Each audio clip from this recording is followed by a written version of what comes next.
Today we're going to find the geometric mean between two positive real numbers. How is the geometric mean used in real life?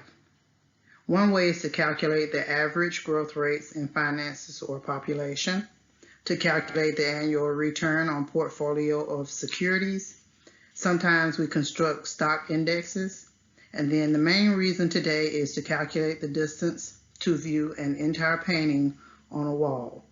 So if you look at this graph, it seems as if it's starting at 0 and then it's climbing.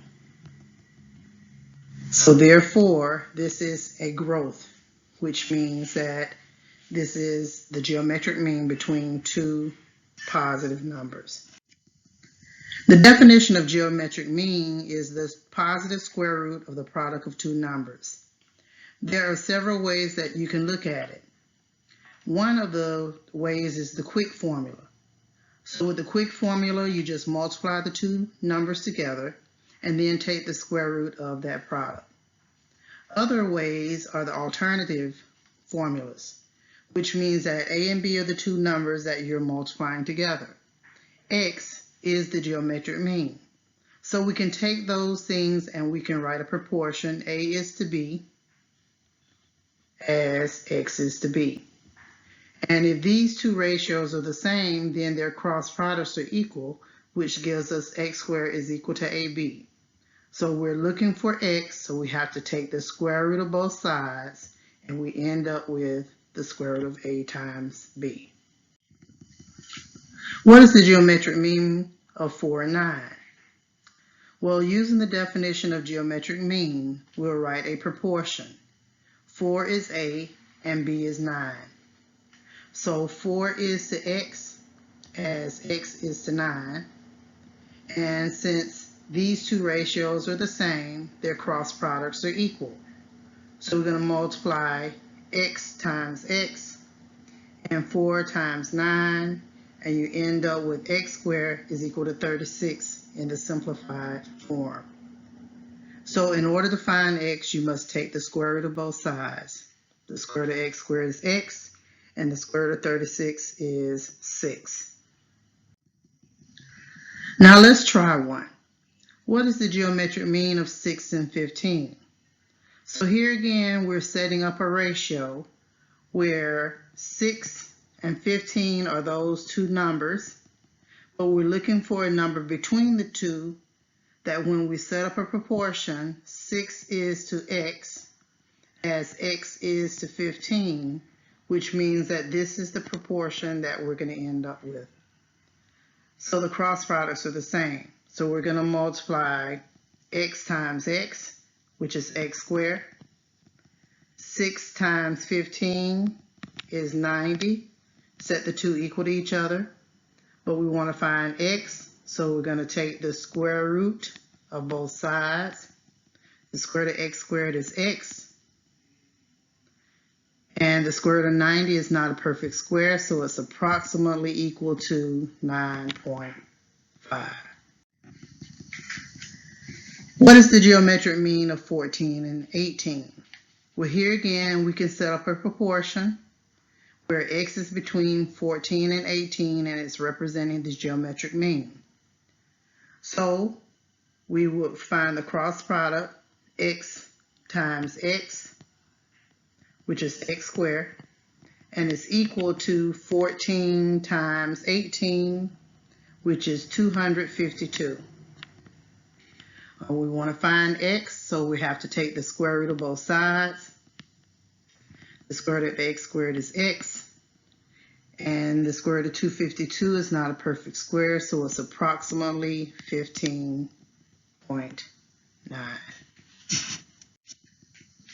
Now let's look at how this is relating to right triangles. So if you notice, we're looking for the geometric mean of a right triangle where h, which is that segment inside of the triangle, is my geometric mean, h, and is broken up into two parts where one of the parts is the smaller parts is q, and the longer portion is q. Shorter portion is P and the longer portion is Q, So therefore, we're looking for the geometric mean between those two numbers.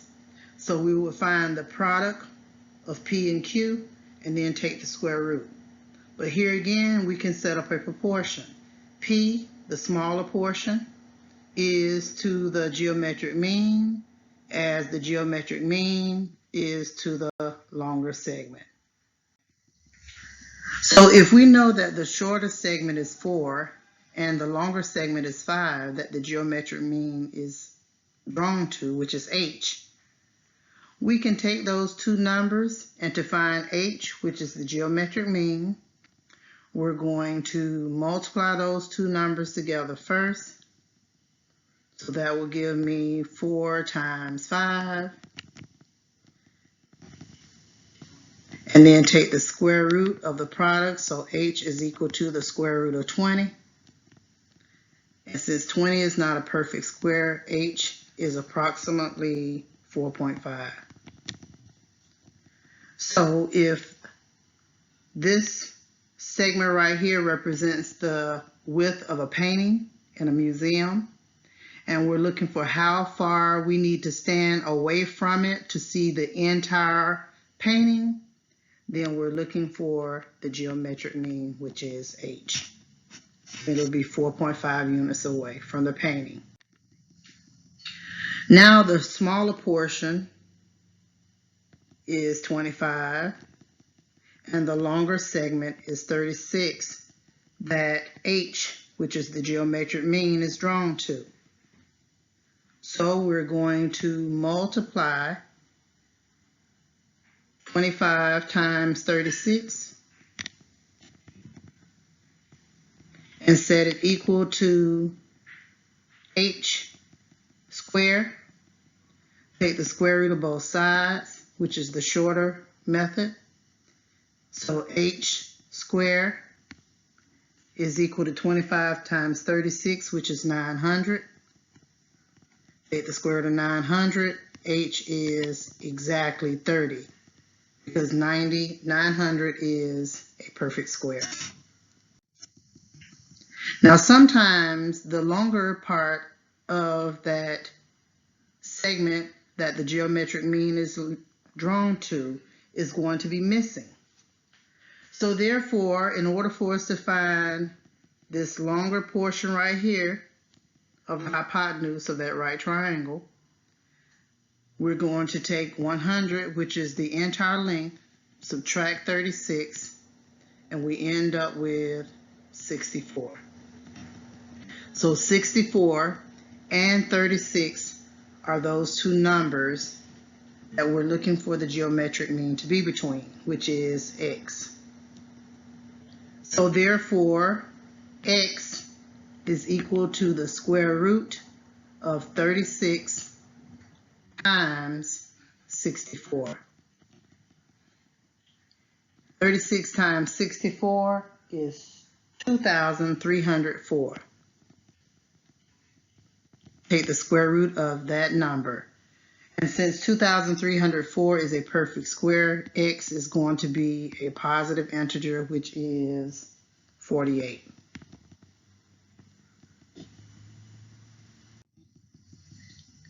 What is the geometric mean of this right triangle? Now, if you notice, the longer portion is missing. So therefore, in order for us to find x, which is in this case our q, we're going to substitute the geometric mean, which is 16, in the place of h. And p is 8. Q is x. I want to take the square root of 8x. So in order for us to undo the square root of 8x, we have to square both sides. So I'm going to square both sides. 16 squared is equal to the square root of 8x squared.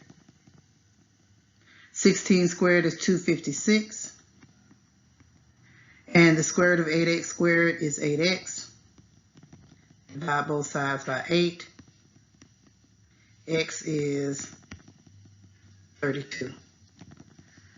So the geometric mean between 8 and 32 is 16. Now it's time for you to go and practice. Please go back to Teams, look for the assignment, complete the assignment, and turn it in, and have a good day.